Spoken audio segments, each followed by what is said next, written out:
Muhtaram jamoat, ma'lumki halollik va halol rizq inson uchun baxt va saodat va qalbni xotirjamligi bo'ladi.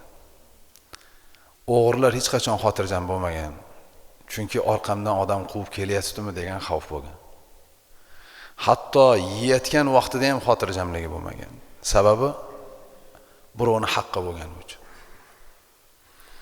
Shu uchun halol rizq va halol kasb insonning hayotda eng katta baxti xotirjamlikni berishidir.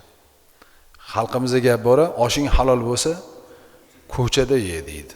Ya'ni hasanikimi, halolmi? Senga hech kim aralasha olmaydi. Lekin yana bir karra aytaman, agar birovning haqqini olgan bo'lsa, o'g'irlik qilgan bo'lsa, aldov bo'lsa, qo'rqib ko'zi o'ka-puka bo'lib turadi. Sababi u halol bo'lmaganligi uchun. Alloh taolo Qur'oni Karimda biz mo'min musulmonlarni ogohlantirib aytadiki, A'udhu billahi minash shaytonir rojim.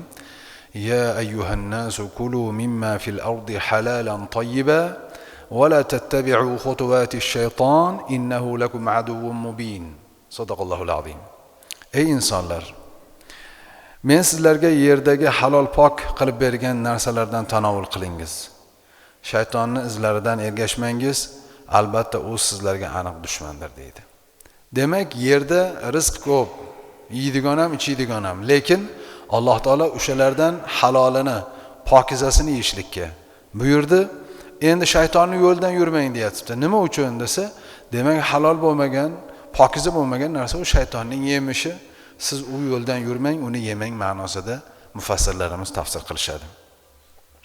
Shuning uchun ham dinimizda halol mehnat, kasb-kor qilib rizqimizni halol yo'llar bilan topishga buyurilgan. Jumladan Ibn Abbos radhiyallohu anhu dan rivoyat qilingan hadisda Payg'ambarimiz sollallohu alayhi va sallam aytadilarki: "Man amsa kallan min amali yadihi amsa maghfuran lah." Kim mehnat qilib, horib charchagan holda tunasa, gunohlari kechirilgan holda tunaydi debdilar. Demak, kishi rizq talabida halol mehnat qilib, qandaydir bir tashvishmi, mashaqqat chekadigan bo'lsa, shu chekkan mashaqqat tashvishi uchun ham Alloh gunohlarini kafforat qiladi. Inson ushbu ko'rsatmalarga amal qilar ekan, hayoti tartibga tushadi va har bir ish qilar ekan mazza qiladi. Nega? Chunki uni fikrida bitta narsa bor. Alloh taolaning amriga ko'ra men halol harakat qilyapman va bola chaqamni nafaqasi uchun harakat qilyapman. Demak, bu ishim ham katta bir ajrga savob bo'ladi, gunohlarim kechiriladi deydi. Ka'b ibn Ujra degan sahoba radhiyallohu anhu dan naql qilinadi. Bir kuni Payg'ambarimiz sollallohu alayhi va sallamning huzurlaridan bir kishi o'tib qoldi.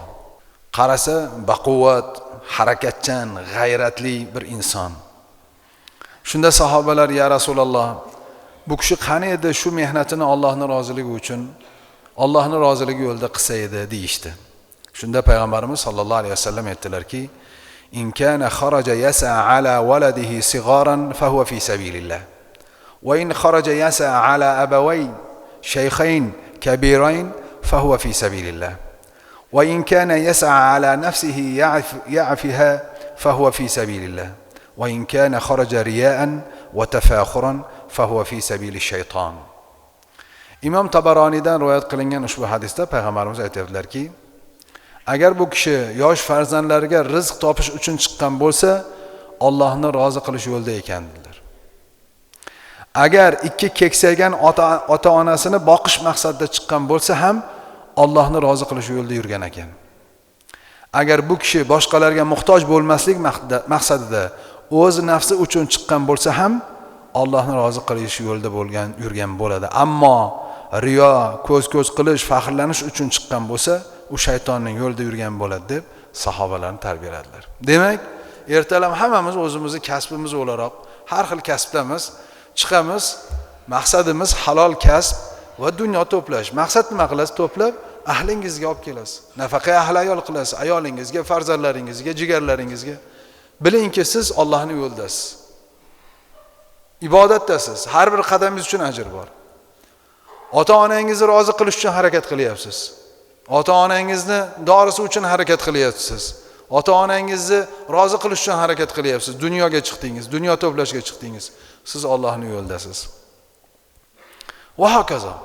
Lekin kimda kim maqsadi bunday bo'lmaydigan bo'lsa, shariatga zid bo'ladigan bo'lsa, harom uchun bo'lsa, ma'siyat uchun bo'lsa, safarga chiqadimi, ko'chaga chiqadimi, qatga chiqsa, u shaytonning yo'lidadir deb payg'ambarimiz sollallohu alayhi vasallam marhamat qildilar.